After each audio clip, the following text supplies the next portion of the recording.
तर आज ना रामनवमी निमित्त आमचं वादन होतं. वादनला जाता जाता यशचं डोकं फुटलं. जाता जाता दुकानातून काही चॉकलेट्स घेतले आणि गाडी ही आमची या पेट्रोल पंपवरती आमचं वेट करत होती. तर रामनवमी निमित्त आमचं वादन होतं आणि ते सुद्धा होतं सावरगावला. गाडी निघताबरोबर आमची मस्ती सुरू झाली.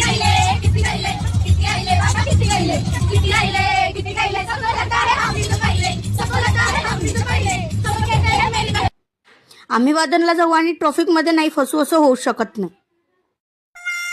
थोडा वेळ ट्रॉफिक पार करत आम्ही निघालो सावरगावकडे. सावरगावला पोहोचताबरोबर सर्वांनी ढोल बांधले आणि सर्वात आधी तर महाराजांचे दर्शन झाले. नंतर महाराजांची आणि प्रभू श्रीरामाची आरती करण्यात आली आणि नंतर लगेच वादन सुरू झाले.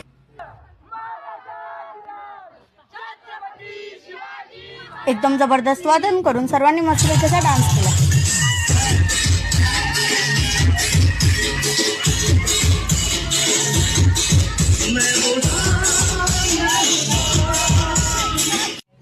डान्स झाल्यावरती आरती आणि हनुमान चालीसा पठण झाले आणि वादन करून सर्व थकलेले होते. सर्वांना खूपच भूक लागलेली होती. सर्वात आधी तर आम्ही जेवण करायला बसलो. जेवणामध्ये मस्तपैकी शेव भाजी आणि पोळी खाल्ली.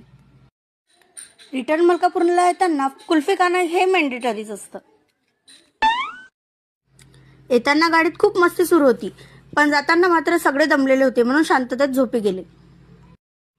फायनली मलकापूर पोहोचलो, पण मलकापूरला आल्यावरती जे सुकून भेटते ते कुठंच नाही भेटत. नेक्स्ट व्लॉग बघण्यासाठी मला नक्कीच फॉलो करा. भेटूया आता नेक्स्ट व्लॉग मध्ये. तिथपर्यंत बाय बाय.